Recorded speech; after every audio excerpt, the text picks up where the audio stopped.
Chapter है संख्या पद्धति, इसका अगला अध्याय। और बच्चों चलिए देखते हैं कि इस अध्याय में हमें क्या पढ़ना है और अब तक हम लोग क्या पढ़ चुके हैं। तो इसमें बच्चों हमने संख्या पद्धति का परिचय देख लिया है, फिर दो परिमेय संख्याओं के बीच में n परिमेय संख्याएं ज्ञात करना, अपरिमेय संख्याओं के बारे में भी हम लोग पढ़ चुके हैं। इसके बाद संख्या रेखा पर अपरिमेय संख्या का निरूपण भी हम लोग पढ़ चुके हैं, वास्तविक संख्या और उनके दशमलव प्रसार भी हम लोग पढ़ चुके हैं। अब हम उत्तरोत्तर आवर्धन पराक्रम के उपयोग के द्वारा वास्तविक संख्याओं के निरूपण को देखेंगे। इसके बाद वास्तविक संख्याओं पर संक्रियाएं करेंगे और उसके बाद वास्तविक संख्याओं के लिए घातांक नियम पढ़ेंगे। ठीक है, तो बच्चों आज की क्लास में हम लोग क्या पढ़ने वाले हैं? आज की क्लास में हम एनसीईआरटी प्रश्नावली 1.3 के सवालों को हल करेंगे जो कुछ रह गए थे, और उत्तरोत्तर आवर्धन पराक्रम के उपयोग द्वारा वास्तविक संख्याओं के निरूपण को देखेंगे। ठीक है, चलिए तो बच्चों सबसे पहले पूर्व कक्षा का दोहरान कर लेते हैं। इससे पिछली क्लास में हमने वास्तविक संख्याओं का जो दशमलव प्रसार होता है उसके बारे में पढ़ा था। तो बेटा वास्तविक संख्याओं का जो दशमलव प्रसार होता है वो कैसा कैसा होता है? देखो दो तरह की संख्याएं होती है, एक परिमेय संख्याएं, एक अपरिमेय संख्याएं। वास्तविक संख्याओं में दो ही संख्याएं आती हैं। परिमेय संख्याओं का जो दशमलव प्रसार होता है, ठीक है, तो परिमेय संख्याओं का दशमलव प्रसार कैसा होता है? परिमेय संख्याओं का दशमलव प्रसार अशांत आवर्ती वाला होता है, या तो अशांत आवर्ती वाला होता है या फिर कैसा होता है? शांत होता है। दो तरीके का होता है, या तो शांत या फिर अशांत आवर्ती का। और जो अपरिमेय संख्या होती है, तो बच्चों अपरिमेय संख्या का दशमलव प्रसार कैसा होता है? अपरिमेय संख्या का दशमलव प्रसार होता है अशांत अनावर्ती का। अशांत होता है और अनावर्ती वाला होता है, अशांत अनावर्ती वाला। ठीक है, और इस पर हमने P/Q के रूप में बदलने वाली जो संख्याएं होती हैं उनको हमने देखा था। जैसे अगर 0.4 बार है तो इसको हम कैसे बदलेंगे? हम इसको पहले x मान लेंगे, ठीक है, फिर हम क्या करते हैं, क्योंकि एक अंक के ऊपर बार लगा हुआ है तो फिर हम 10 से गुणा करते हैं। 10 गुणा x बराबर 10 गुणा में 0.4।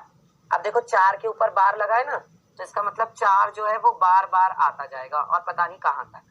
ठीक है, फिर क्या हो जाता है? ये 10x बराबर 10 की जब इधर गुणा होगी तो दशमलव एक अंक आगे खिसकेगा, 4.4444 ये आता जाएगा।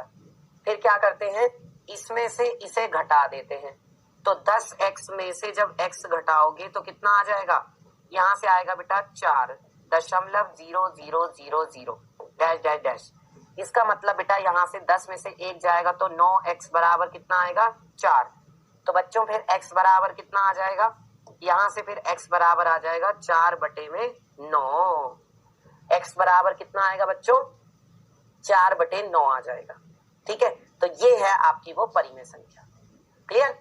इस तरीके से करते हैं हम लोग। चलिए अब इसके बाद बच्चों एक यहाँ पर क्वेश्चन है, इसको देखते हैं इसमें क्या कहा जा रहा है। ये आपकी एनसीईआरटी प्रश्नावली का ही सवाल है। इसमें कह रहे हैं कि P/Q के रूप में की परिमेय संख्याओं के अनेक उदाहरण लीजिए।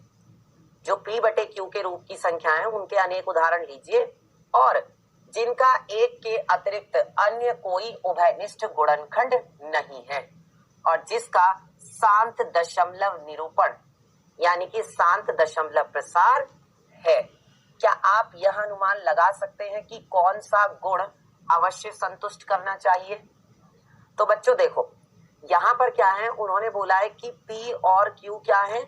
पूर्णांक है और जिनका एक के अतिरिक्त अन्य कोई उभयनिष्ठ गुणनखंड नहीं होना चाहिए। तो कई हमें ऐसे उदाहरण लेने हैं। ठीक है, तो बच्चों आप ऐसे उदाहरण ले सकते हैं, जैसे मान लीजिए कि मैंने एक तो ले लिया 4/5, ठीक है, 4/5 हो गया, और दूसरा मैंने ले लिया 6/7, ठीक है, या 6/7 भी मत लो, इसको आप ले लो, देखो तो इसको आप ले लीजिए 23/7, ठीक है। ये दोनों क्या है बच्चों? ये दोनों परिमेय संख्याएं हैं। अब इनका अगर आप गुणनखंड देखें तो भाई 4/5 को आप क्या लिख सकते हो? 4/5 को आप ऐसे लिख सकते हो, 4 5 गुणा 1। और 23/7 को कैसे लिख सकते हो? 23/7 गुणा 1। फिर 4 को आप ज्यादा ज्यादा क्या लिख सकते हो? 2 गुणा 2, 2 गुणा 2 बटे में 5 और गुणा 1। लेकिन इसको तो हम कुछ और लिख ही नहीं सकते, 23/7 गुणा 1। तो इनका उभयनिष्ठ जो गुणनखंड है वो क्या आ रहा है? इनका उभयनिष्ठ गुणनखंड आ रहा है बच्चों 1। दोनों में इनका उभयनिष्ठ गुणनखंड क्या आ रहा है? 1 आ रहा है। ठीक है, ऐसे ही आप कोई और संख्या भी ले सकते हो। ठीक है, जैसे हमने ले लिया मान लो 7/9 और 5 में कितना? 5/2 ले लेते। अब जरा इनका बच्चों उभयनिष्ठ गुणनखंड निकालो, बताओ कैसे करोगे? देखो 7 को तो 7 ही लिखोगे, 9 को क्या लिख सकते हो? 3 गुणा 3। ठीक है, और 5 तो है ही है, 2 भी है ही है। अब देखो इसको ज्यादा से ज्यादा क्या लिख सकते हो? 7/3 गुणा 3 और गुणा में 1, यही तो लिख सकते हो ज्यादा से ज्यादा। 5/2 को क्या लिख सकते हो? 5/2 गुणा में 1। तो इसका मतलब जो उभयनिष्ठ गुणनखंड आ रहा है वो क्या आ रहा है बेटा? यहाँ पर उभयनिष्ठ गुणनखंड आ रहा है 1।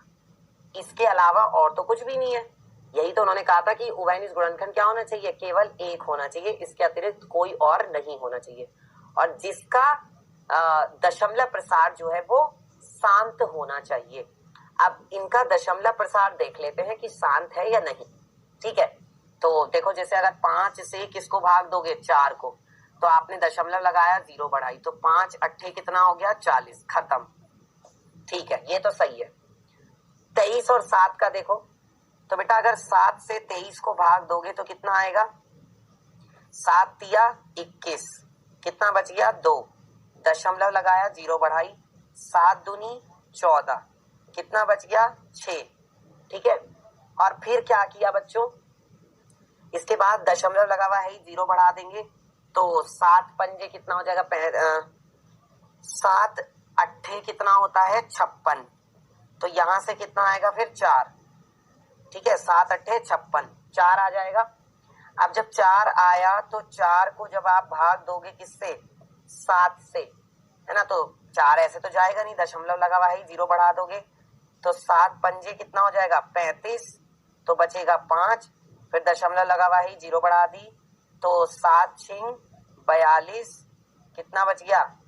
7 छिंग 42, 7 सत्ते 49, यस, 7 सत्ते 49, तो बच गया 1, दशमलव लगाया, 0 बढ़ाई, है ना? तो लगभग एक तरह से ये चलता जा रहा है। इसको आपको करके देखना पड़ेगा कि भाई जो उनका दशमलव प्रसार है वो कैसा होना चाहिए? शांत होना चाहिए। जैसे इसका शांत आ रहा था, ये 0.8 आ रहा था। ठीक है, अच्छा 5/2 करोगे तो इसका दशमलव प्रसार कितना आएगा? 2.5 आएगा, 2.5 आएगा। ठीक है, 9 से 7 को भाग दोगे तो कितना आएगा? जब 9 से 7 को भाग दोगे तो दशमलव लगाया, 0। ठीक है, 9 सत्ते 63, ठीक है, तो कितना आया? 7। ठीक है, फिर दशमलव लगा हुआ है, 0 बढ़ा दी, तो 9 सत्ते 63। ठीक है, फिर क्या आ गया? 7, फिर क्या आएगा? 9 सत्ते 63। ठीक है, तो फिर क्या आएगा? फिर से 7 आएगा। तो यहाँ हम क्या देख रहे हैं? यहाँ तो दशमलव प्रसार जो है शांत नहीं है, ये दशमलव प्रसार क्या है? अशांत है। बेटा ये चलता जा रहा है, चलता जा रहा है, चलता जा रहा है।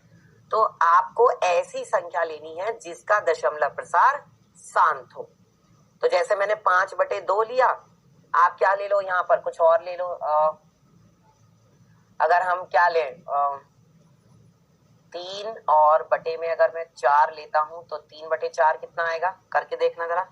4 से 3 को भाग करो तो दशमलव लगाया, 0 बढ़ाई, 4 दूनी सत्ते 28, बचा कितना? 2, और दशमलव लगा हुआ है ना? तो 0 बढ़ा दी, तो 4 पंजे 20। हाँ ये सही है, ये देख लो।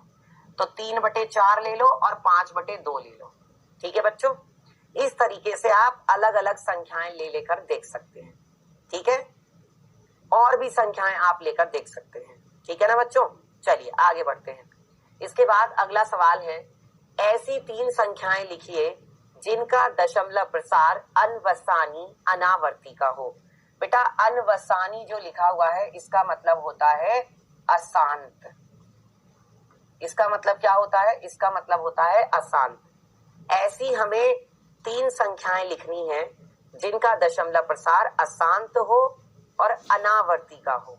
अशांत अनावर्ती, यानी कि एक तरह से हमें अपरिमेय संख्याएं लिखनी है। अब देखो, ये आप अपनी तरफ से कुछ भी बना सकते हो, क्योंकि ऐसे तो बेटा तमाम संख्याएं हैं जिनके दशमलव प्रसार अनवसानी अनावर्ती के होंगे, और हो सकता है आप ही लोगों में से किसी बच्चे का कोई आंसर आ रहा हो, किसी का कोई आंसर हो, क्योंकि वो तो आपके ऊपर है ना, आप संख्या क्या बनाते हो। जैसे मैंने लिखा 5.1238, ठीक है, 1 5 4 3 2, ठीक है, 6 9, और इस तरीके से ये चलता जा रहा है, ये चलता जा रहा है। तो बेटा ये कैसा दशमलव प्रसार है? अशांत है और अनावर्ती का है। इसमें ये रुक भी नहीं रहा और इसमें अंकों की आवर्ती भी नहीं हो रही। तो आप अपनी तरफ से कुछ भी बना सकते हो। जैसे मैंने क्या किया, 0.23, ठीक है, 0.23, फिर मैंने लिखा 2 3 3, फिर मैंने लिखा 2 3 3 3, फिर मैंने लिखा बच्चों 2 3 3 3 3, और इस तरीके से ये चलता जा रहा है। तो यहाँ पर भी आप ये मत सोचना कि अंकों की आवर्ती हो रही है, यहाँ पे भी अंक रिपीट नहीं कर रहे हैं। देखो ये आया 2 3, तो फिर आया ये 2 3 3, फिर ये आया 2 3 बार 3 बार 3, फिर यहाँ आया 4 बार 3। तो ये भी क्या है बच्चों, ये भी आपकी ऐसी संख्या है जिसका दशमलव प्रसार अशांत है और अनावर्ती का है। ठीक है, ऐसे मत देखना कि यहाँ पे तो 3 रिपीट कर रहा है, नहीं, हर बार एक 3 बढ़ जा रहा है। हर बार 2 तो एक ही बार है, लेकिन 3 हर बार एक बार बढ़ जा रहा है। ठीक है, ऐसे ही और भी कुछ भी एग्जाम्पल ले सकते हो, जैसे 4.5267, ठीक है, 1 9, ठीक है, और 2 3 4 8, ठीक है, 6 5 7 9, और इस तरीके से ये भी चलता जा रहा है। ठीक है, यहाँ पर भी हम क्या देख रहे हैं, ये दशमलव प्रसार जो है ये भी चलता जा रहा है, न रुक रहा है और ना ही यहाँ पर अंक रिपीट कर रहे हैं। तो ये भी कैसी संख्या है, अशांत अनावर्ती की संख्या है। और हमें कितनी संख्याएं लिखनी थी, हमें ऐसी 3 संख्याएं लिखनी थी। तो एक ये हो गई, दूसरी ये हो गई और तीसरी हो गई। 3 क्या, आप तो 30 संख्याएं लिख सकते हो, 300 संख्याएं लिख सकते हो, 3000 संख्याएं लिख सकते हो, 3 लाख संख्याएं लिख सकते हो, आपकी मर्जी पड़े, आप कितनी भी संख्याएं ऐसे खुद से बना सकते हो। ठीक है, आ रही है ना बात समझ में? क्योंकि बच्चों अपरिमेय संख्याएं भी तो अनगिनत हैं, अनगिनत अपरिमेय संख्याएं हैं। ये सारी संख्याएं अपरिमेय संख्याएं हैं, क्योंकि इनके दशमलव प्रसार अशांत है अनावर्ती के, जिसको हम अनवसानी अनावर्ती भी कहते हैं। क्लियर? चलिए आगे बढ़ते हैं बच्चों।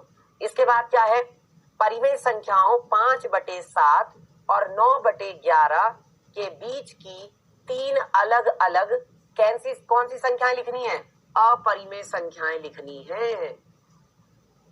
इनके बीच में ही लिखनी है और अपरिमेय संख्याएं होनी चाहिए। बेटा अब की बार जो आपको दोनों संख्याएं दी है ना, ये 5/7 और 9/11, ये दोनों तो परिमेय संख्याएं हैं, लेकिन इनके बीच में जो संख्या आपसे पूछी जा रही है वो आपसे पूछी जा रही है अपरिमेय संख्या, परिमेय संख्या नहीं पूछी जा रही है।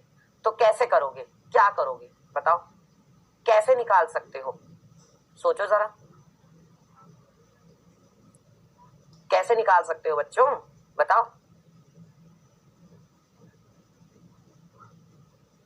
तो बेटा जी इसका तरीका ये है, सबसे पहले इनको भाग करके देखो। सबसे पहले हमने क्या किया, 5 से 7 को भाग दिया, तो दशमलव लगाया, 0 बढ़ गई। ठीक है, अब ऐसे 5 से, अच्छा 7 से 5 को भाग देना है, सॉरी, यस, 7 से 5 को भाग देना है। ठीक है, 7 से हमने 5 को भाग दिया, तो हमने दशमलव लगाया, 0 बढ़ गई।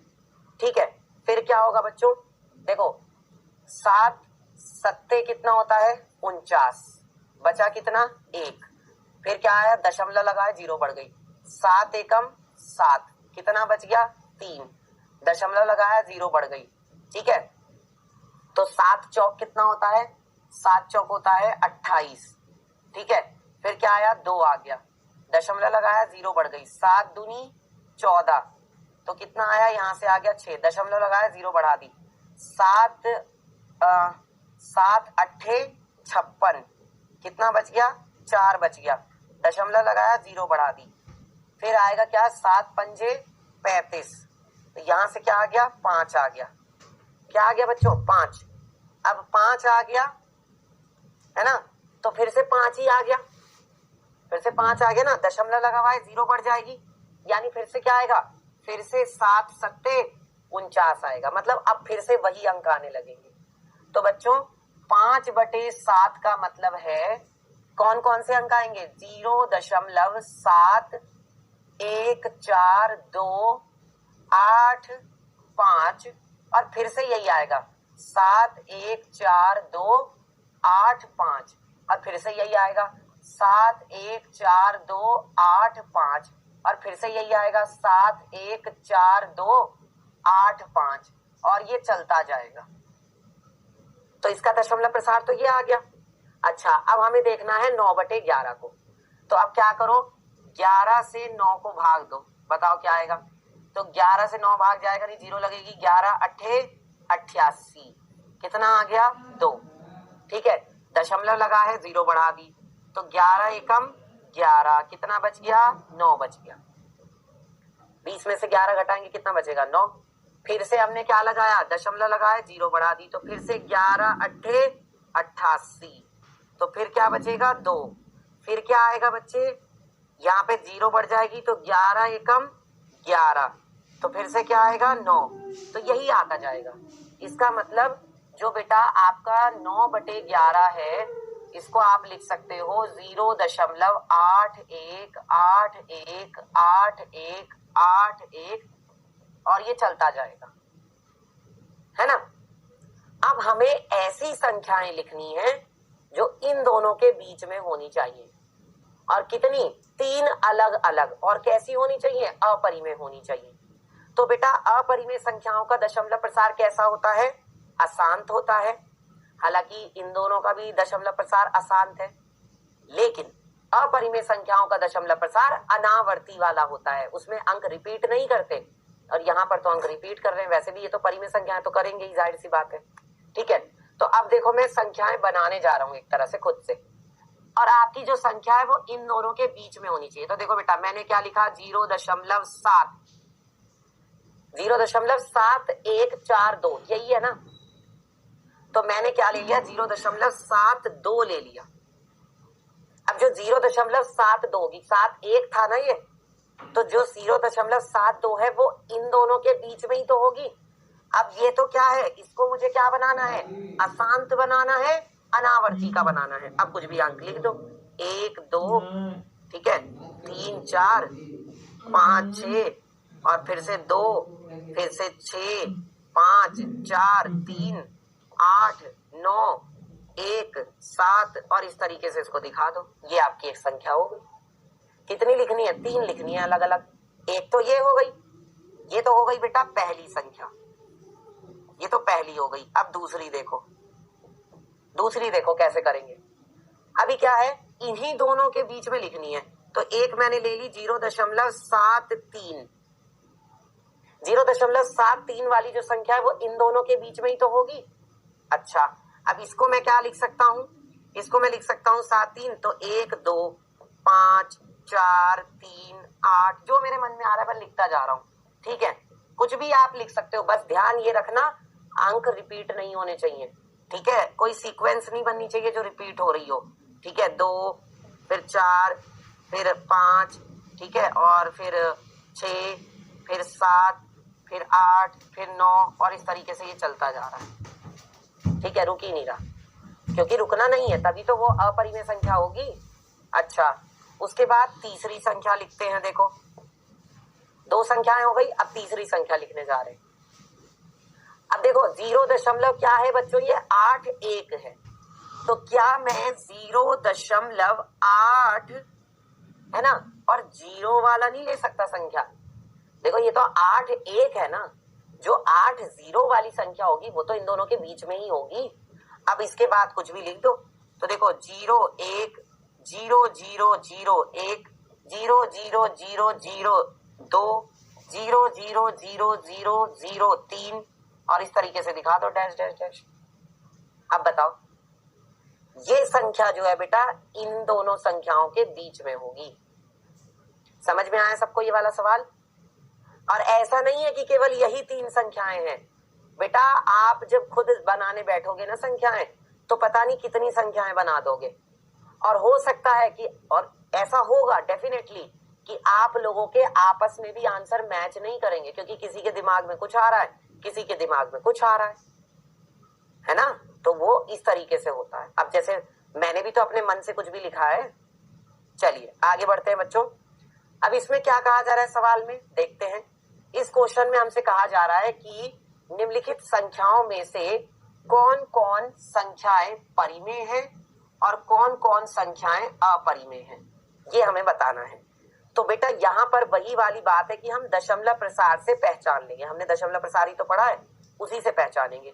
तो बेटा देखो ये जो √23 है ये तो सीधा सीधा पता चल रहा है, क्योंकि इसका तो वर्गमूल आ ही नहीं सकता। अगर वर्गमूल निकालोगे भी तो वो कैसा आएगा बेटा, वो आएगा दशमलव के बाद चलता जाएगा और उसमें दशमलव प्रसार रुकेगा भी नहीं और अंक भी रिपीट नहीं करेंगे। तो ये आपकी कैसी संख्या है, अपरिमेय संख्या है। 25 का वर्गमूल 5 होता है, 23 तो कोई पूर्ण वर्ग संख्या नहीं है। अच्छा 225 किसका वर्ग होता है, 225 जो है बच्चों वो होता है 15 का वर्ग।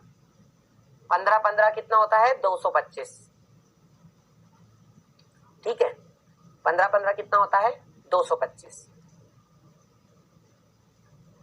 तो ये हो गया। उसके बाद क्या है, उसके बाद है बच्चों अगला 0.3796 है ना, 0.3796। तो अब यहां पर क्या करोगे बताओ, इसमें आपको क्या दिखाई दे रहा है कि देखो दशमलव के बाद रुका हुआ है दशमलव प्रसार, दशमलव के बाद जो प्रसार है वो रुका हुआ है। इसका मतलब ये जो संख्या है इसका दशमलव प्रसार कैसा है, शांत। और जिन संख्याओं का दशमलव प्रसार शांत होता है वो परिमेय संख्याएं होती हैं। ये कैसी संख्या हो जाएगी, परिमेय संख्या हो जाएगी। चलिए अब बेटा ये वाली संख्या भी कैसी है, चूंकि ये 15 है तो इसका मतलब ये परिमेय संख्या है, ये भी आपकी परिमेय संख्या है, ठीक है। अब आते हैं इस पर। बेटा देखो ये देखो यहाँ पर क्या आ रहा है 4 7 8, फिर क्या आ रहा है 4 7 8। तो इसका मतलब 4 7 8 4 7 8, यानी कि अंक क्या कर रहे हैं, रिपीट कर रहे हैं। सीक्वेंस जो है अंकों की वो रिपीट कर रही है। और बेटा देखो दशमलव प्रसार चलता भी जा रहा है, मतलब रुक भी नहीं रहा। वो जो डॉट डॉट डॉट लगा हुआ है इसका मतलब दशमलव प्रसार चलता जा रहा है, चलता जा रहा है यानी कि अशांत है ना। और अंक जो है वो रिपीट कर रहे हैं, अंक रिपीट कर रहे हैं इसका मतलब कैसा है, आवर्ती वाला है। तो अगर दशमलव प्रसार अशांत आवर्ती का होगा तो वो संख्या कैसी होगी, वो संख्या बच्चों बताओ जल्दी से, परिमेय संख्या होगी। वो संख्या कैसी होगी, परिमेय संख्या होगी। अब ये वाले पे आ जाओ, इसका बताओ क्या होगा। देखो यहाँ पर क्या है कि 1 0, फिर 1 0 0, फिर 1 0 0 0, फिर 1 0 0 0 0, फिर 1 और डैश डैश डैश। बेटा यहाँ पर क्या हो रहा है, हर बार 1 0 0 जो है वो बढ़ जा रही है। पहले 1 0 आई, फिर 2 0 आई, फिर 3 0 आई, फिर 4 0 हो गई। तो हर बार 1 0 बढ़ जाती है, मतलब अंक यहाँ पर रिपीट नहीं कर रहे हैं। ध्यान से समझ लो, यहाँ पर अंक रिपीट नहीं कर रहे हैं, सीक्वेंस कोई रिपीट नहीं हो रही है। तो इसका मतलब ये क्या है, और देखो ये डॉट डॉट डॉट का मतलब है कि ये दशमलव प्रसार अशांत है, अंक रिपीट नहीं कर रहे हैं, यानी कि अनावर्ती वाला है, अशांत अनावर्ती है ये।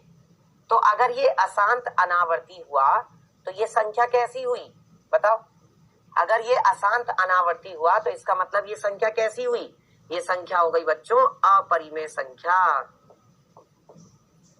ये संख्या कैसी हो गई, अपरिमेय संख्या हो गई, ठीक है। समझ में आया सबको। चलिए आगे बढ़ते हैं बच्चों, और इसके बाद हम करते हैं संख्या रेखा पर वास्तविक संख्याओं का निरूपण। तो देखो बेटा हमने वास्तविक संख्याओं का निरूपण सीखा है। संख्या रेखा पर कैसे करते थे, पूरी संख्या रेखा बनाई और उस पर हमने प्राकृतिक संख्याओं को भी दिखाया और परिमेय संख्याओं को भी दिखाया, पूर्ण संख्याओं को भी दिखाया। पूर्णांकों को भी दिखाया, सबको दिखाया, ठीक है। और हमने उस पर परिमेय संख्याओं को भी दिखाया, अपरिमेय संख्याओं को भी दिखाया। अब कुछ ऐसी संख्याएं हैं जिनको हमें संख्या रेखा पर दिखाना है, जिसका दशमलव प्रसार क्या हो रहा है, दशमलव के बाद चलता जा रहा है, या मान लो कुछ अंक उसमें रिपीट कर रहे हैं। जो दशमलव वाली संख्याएं होंगी ना, अब हमें एक तरह से उनको दिखाना है।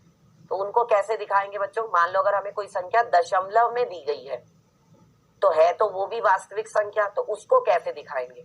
अब सवाल ये उठता है, ठीक है। जैसे देखो बेटा, हमारा ये स्केल है, ठीक है, इस पर हम देख रहे हैं 0, 1, 2, 3, 4, 5, 6, 7, 8, 9, 10 है। अब मान लो हम ऐसी संख्या चाह रहे हैं जो 1 और 2 के बीच में हो, जो कहां पर हो, 1 और 2 के बीच में। तो हम 1 और 2 के बीच में आ गए, ठीक है। अब 1 और 2 के बीच में कौन कौन सी संख्याएं होंगी? देखो, अब 1 और 2 के बीच में ये संख्याएं होंगी जो आपको यहाँ पर नजर आ रही है। ध्यान से देखो, 1.0 ये रहा, 1.0 का मतलब है 1, और बेटा 2.0 का मतलब क्या है? 2.0 का मतलब है 2, है ना। और 1.0 का मतलब है 1। तो 1 के और 2 के बीच में हमने देखा कि 1.1, 1.2, 1.3, 1.4, 1.5, 1.6, 1.7, 1.8, 1.9, ये सब है। और 1 और 2 के बिल्कुल बीच में कौन होगी? 1 और 2 के बिल्कुल बीचों बीच में 1.5 होगी। होगी कि नहीं होगी? 1 और 2 के बिल्कुल बीच में क्या होगी? 1.5। ठीक है। अब हम क्या करना चाह रहे हैं बच्चों? देखो, अब हम यहाँ पर 1.4 और 1.5 के बीच में कोई संख्या देखना चाह रहे हैं। तो ये हम कैसे देखते हैं बच्चों? मैग्नीफाइंग ग्लास से। जो मैग्नीफाइंग ग्लास होता है ना, जिसको हम ऐसे ऊपर करते जाते हैं तो वो हमें बड़ा दिखता जाता है, उससे हमें वस्तुएं जो है ना वो बड़ी दिखती जाती हैं। वही चीज है एक तरह से, उसी को हम क्या बोलते हैं?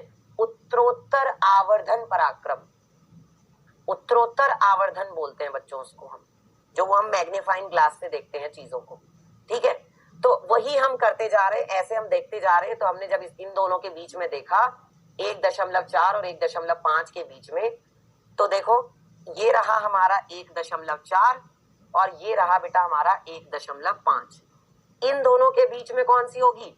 1.4 है ना, तो 4 के बाद देखो, 4 के बाद 1 आया, फिर 2 आया, फिर 3 आया, फिर 4 आया, फिर 5 आया, फिर 6 आया, फिर 7 आया, फिर 8 आया, फिर 9 आया।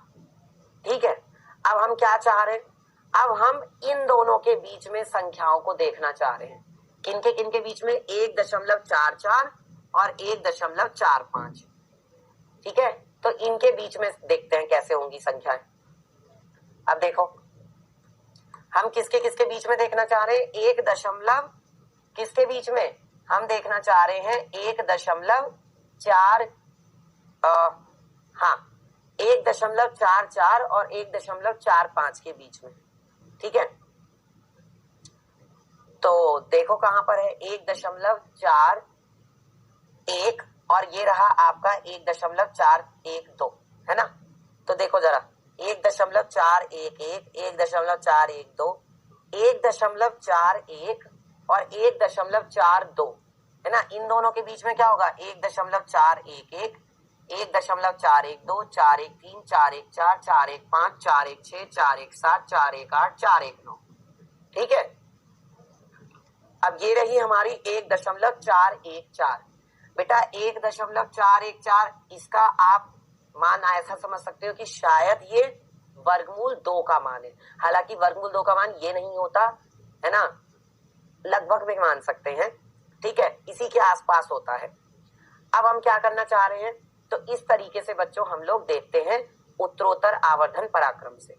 अब जैसे यहाँ पर क्या कहा जा रहा है? संख्या रेखा पर 5 दशमलव स्थानों तक, अर्थात 5.377777 तक 5.37 बार का निरूपण देखिए।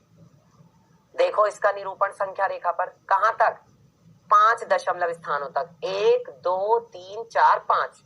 और देखो बेटा इसमें 7 रिपीट कर रहा था, 7 बार बार आ रहा था, तो हमने 7 के ऊपर क्या लगा दिया, बार लगा दिया, क्योंकि वो बार बार आ रहा था। ठीक है, अब देखते हैं कहाँ कैसे करेंगे इसको। तो बच्चों देखो, सबसे पहले हमने अपनी जो स्केल है, जो हमारी संख्या रेखा है, वो ले लिया। ठीक है, तो संख्या रेखा पर 1 से लेकर 10 तक संख्या ले ली। अब हमारी जो संख्या है वो है 5 के बाद। 5 के बाद है ना, तो कहां पर होगी, 5 और 6 के बीच में होगी ना। हमारी संख्या जो है 5.377 है, तो इसका मतलब हमारी संख्या 5 और 6 के कहां होगी, बीच में होगी। देखो यहाँ 5 और 6 के बीच में होगी। इसके बाद क्या होगा बच्चे, अब देखो मैंने क्या ले लिया, मैंने 5 ले लिया और मैंने देखो 6 ले लिया, और 5 और 6 के बीच में हमने क्या लिया, 5.1, 5.2, 5.3, 5.4, 5.5, 5.6, 5.7, 5.8, 5.9। हमारी जो संख्या है वो क्या है, हमारी संख्या है 5.377777। ठीक है, तो अभी हम कहां तक चले हैं, अभी हम यहां तक चल चुके हैं, 5.3 तक। कहां है 5.3, देखो ये रहा 5.3। ठीक है, और फिर क्या है 5.777 है ना। तो ये कहां होगा, 5.3 और 5.4 इन दोनों के बीच में होगा। देख लो 5.3 और 5.4 के बीच में ही तो होगा ये। ठीक है ना, चलिए अब इसके बाद क्या है बच्चों, आगे बढ़ते हैं। जब हम आगे बढ़े तो हमारी संख्या क्या थी, देखो हमारी संख्या थी बच्चे 5.3777। तो हम कहां तक आ चुके थे, हम यहां से यहां तक आ चुके थे। अब हम एक अंक और आगे बढ़ेंगे, तो अब हम 7 तक आएंगे। तो देखो हमने 5.3 लिया और हमने 5.4 लिया। अब इनके बीच में देखो 3 के बाद क्या आएगा, 5.31, 5.32, 5.33, 5.34, 5.35, 5.36, 5.37, यहां आ गए। देखो मैच कर गया, 5.37 यहां पर आ रहा है, और उसके बाद क्या आ रहा है, फिर से 7 आ रहा है। तो मतलब इन्हीं दोनों संख्याओं के बीच में होगी हमारी संख्या, यहाँ पे होगी हमारी संख्या। ठीक है, अब इन दोनों के बीच में हम संख्याएं देखते हैं। अब हम क्या करेंगे, अब हम इन दोनों के बीच में देखेंगे, 5.37, 5.38। ठीक है, तो हमने क्या किया, हमने 5.37 ले लिया और हमने 5.38 ले लिया, और हमारी संख्या क्या थी, हमारी संख्या है 5.37। तो देखो ये यहां तक हम आ चुके थे, अब एक अंक और आगे बढ़ेंगे। ठीक है, तो देखो 5.37 के बाद 1 आया, फिर 2 आया, फिर 3 आया, फिर 4 आया, फिर 5 आया, फिर 6 आया, फिर देखो एक 7 और आ गया। ठीक है, और इसके बाद क्या आया बेटा, 8। इन्हीं दोनों के बीच में हमारी संख्या होगी, यहीं पर। कहां पर होगी बेटा, यहीं पर हमारी संख्या होगी, इन दोनों के बीच में। आई बात समझ में। चलिए तो अब आगे बढ़ते हैं। अब इसके बाद फिर से आगे बढ़ते हैं। अब इसको और मैग्नीफाइंग करके देखते हैं, किसके किसके बीच में, 5.377 और 5.378। तो क्या होगा, देखो 5.377, ये देखो 5.377, और क्या है बच्चों 5.378। अब इनके बीच में देखते हैं, तो देखो 7 के बाद फिर क्या आएगा, 1, 7, 2, 7, 3, 7, 4, 7, 5, 7, 6, 7, 7। तो देखो अब हम कहां तक पहुंच गए, अब हम पहुंच गए यहां तक। ये रहा देखो 5.3 और 3 बार 7। अभी हमें एक बार 7 और चाहिए, तो अब हमारी जो संख्या होगी ना वो कहां होगी, इन दोनों के बीच में होगी, यहां पर। अब इन दोनों के बीच में होगी हमारी संख्या। तो अब हम मैग्नीफाइंग करेंगे और अब हम इन दोनों के बीच में देखेंगे, ये 3 बार 7 और इस 1 बार 8 है ना। चलिए तो क्या करते हैं भाई, इसको हटाते हैं और देखते हैं, ये हट गया। अब हमने क्या किया, फिर से अपनी अपनी संख्या ले ली, और हमने यहाँ पर क्या देखा बच्चों, बताओ जल्दी से। ये देखो 5.3 बार 7, और ये रहा हमारे पास 5.378। ठीक है, इनके बीच में पहले क्या आएगा, 7, 1, 7, 2, 7, 3, 4, फिर 5, फिर 6, और फिर क्या आएगा बेटा, ये देखो 7 आ गया। तो ये देखो ये पूरा यहां तक आ गए हम, ये रही हमारी संख्या, ये है हमारी संख्या यहाँ पे। देख लो हमारी संख्या कहां पर है, यहां पर है, इस जगह पर। ये है हमारी संख्या की स्थिति, ठीक है, संख्या रेखा पर। तो इसको हम बोलते हैं बच्चों उत्तरोत्तर आवर्धन पराक्रम, यानी कि मैग्नीफाइंग ग्लास से बड़ा करते हुए चले जाना और उसके अंदर अंदर देखते जाना, ठीक है। चलिए अब इसके बाद बच्चों आगे बढ़ते हैं और अगला सवाल देखते हैं। नेक्स्ट क्वेश्चन में क्या कहा जा रहा है, इसमें कहा जा रहा है उत्तरोत्तर आवर्धन करके संख्या रेखा पर 3.765 को देखिए। तो बेटा क्या करना पड़ेगा, सबसे पहले मैंने यहाँ पर संख्या रेखा बनाई, देखो हमने यहाँ पर संख्या रेखा बना ली, ठीक है, और मैंने यहाँ पर 0 से शुरुआत की, 0, 0 के बाद 1, 1 के बाद 2, 2 के बाद 3, 3 के बाद 4, 4 के बाद 5, 5 के बाद 6, 6 के बाद 7, अभी यहीं तक रखते हैं। अब बच्चों हमारी जो संख्या है वो आपको किसके किसके बीच में दिखाई दे रही है, हमारी संख्या जो है वो 3 के बाद में है लेकिन 4 से कम है ना। हमारी संख्या 3 के बाद है और 4 से पहले है, यानी कि हमारी संख्या 3 और 4 इन दोनों के बीच में होगी, है ना, 3 और 4 के बीच में होगी।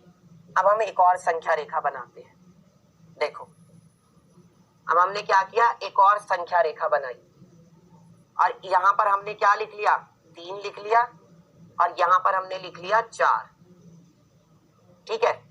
अब 3 और 4 के बीच के हिस्से को 10 हिस्सों में तोड़ते हैं, कैसे, देखो ये तो हो गया आपका 3.0, फिर इसके बाद क्या होगा 3.1, फिर इसके बाद क्या होगा 3.2, फिर इसके बाद क्या होगा 3.3, फिर इसके बाद क्या होगा 3.4, फिर इसके बाद क्या होगा 3.5, फिर इसके बाद होगा 3.6, फिर इसके बाद क्या होगा 3.7, फिर इसके बाद क्या होगा 3.8 और फिर इसके बाद क्या होगा 3.9 और उसके बाद तो फिर 4 आ ही जाएगा। 4 को आप 4.0 भी लिख सकते हो, ठीक है। तो हमने ये देखा था कि हमारी संख्या 3 और 4 के बीच में थी, तो 3 और 4 के बीच में जितनी भी संख्याएं थी हमने लिख ली। इसके बाद हम क्या देखेंगे बच्चों, 3 पॉइंट क्या आया है, ये 7, 3.7 है। 3.7 का मतलब क्या है, आपकी संख्या कहां पर होगी, देखो ये रहा 3.7 और 3.8 इन दोनों के बीच में होगी, 3.7 और 3.8 इन दोनों के बीच में होगी। तो अब हम क्या करेंगे, एक और संख्या रेखा बनाएंगे, हमने एक और संख्या रेखा बनाई, ये लो, ठीक है, बना ली। अब यहाँ पर हमने क्या लिखा, एक तरफ तो हमने यहाँ पे लिखा 3 दशमलव क्या, हमने यहाँ एक तरफ लिखा 3 दशमलव कितना 7 और यहाँ पर हमने एक तरफ लिखा क्या 3.8। अब इनके बीच में फिर से वही 10 हिस्से बनाओ, तो देखो पहले क्या आएगा 3.71, फिर क्या आएगा 3.72, फिर क्या आएगा 3.73, फिर क्या आएगा 3.74, फिर क्या आएगा 3.75, फिर क्या आएगा 3.76, फिर क्या आएगा 3.77, फिर क्या आएगा 3.78, फिर क्या होगा 3.79 और उसके बाद आ जाएगा 3.8। तो हमारी संख्या कहां पर होगी बेटा, हमारी जो संख्या होगी वो होगी, देखो 3.6 आ रहा है ना, तो ये रहा देखो 3.76, यानी इसके और इसके इन दोनों के बीच में होगी। तो एक बार अभी हमें और संख्या रेखा बनाने की जरूरत है, चलो एक बार और बना लेते हैं जल्दी से। ये देखो मैंने एक बार और संख्या रेखा बना ली फटाक से, ठीक है। अब हमने क्या किया बच्चों, एक बार और संख्या रेखा बना ली। एक तरफ तो क्या लिखेंगे, यहाँ पर हम एक तरफ तो लिखेंगे बच्चों किसको, जो ये 3.76 है, 3.76 को, और एक तरफ किसको लिखते हैं, एक तरफ हम लिखते हैं 3.77 को, ठीक है। अब इसके आगे बढ़ते हैं, फिर से 10 हिस्से करते हैं इसके बीच के। तो पहले क्या आएगा 3.76 है ना, और 6 के बाद क्या आएगा 1, फिर यहाँ पे क्या आएगा 3.762, फिर यहाँ पे क्या आएगा 3.763, फिर क्या आएगा 3.764, फिर क्या आएगा 3.765, फिर क्या आएगा 3.766, फिर क्या आएगा 3.767, और फिर क्या आएगा 3.768, और फिर क्या आएगा 3.769,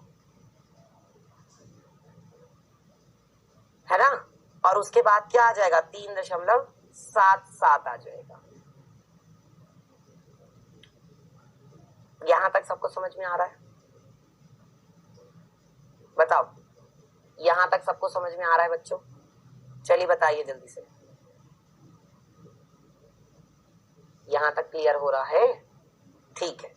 अब देखो बेटा, आपकी जो संख्या है वो आपको अब नजर आ गई होगी कि कहां पर है। आपकी संख्या है 3.765, तो कहां है आपकी संख्या? ये रही, देखो आपकी संख्या 3.765, यहां पर है आपकी संख्या, ये रही 3.765। आप खुद से करके देखना बेटा, तब आपको अच्छे से समझ में आएगा। ठीक है, समझ में आ रहा है सबको? चलिए आगे बढ़ते हैं बच्चों, और अब हम लोग कर लेते हैं क्विज। तो बेटा क्विज का क्वेश्चन आपकी स्क्रीन पर आएगा, ध्यान से आंसर करना, ठीक है? ये तो सबको समझ में आ गया यहाँ तक? चलो आगे बढ़ते हैं। क्विज का बेटा पहला सवाल ये रहा, निम्न में से कौन सी संख्या 2.3 और 2.4 के मध्य में स्थित है? बताओ, ऐसी कौन सी संख्या है बच्चों जो इन दोनों संख्याओं के बीच में है? आपको यहाँ पर दो संख्याएं दी गई हैं, इनके बीच में जो संख्या है वो कौन सी है? चलिए अगला देखते हैं, नेक्स्ट क्वेश्चन। इसको किस रूप में बदलना है? 0.4 बार को P/Q के रूप में बदलना है। बताओ क्या होगा? शायद मैंने ये शुरुआत में आपको एग्जाम्पल दे भी दिया था, अगर आपको याद हो तो।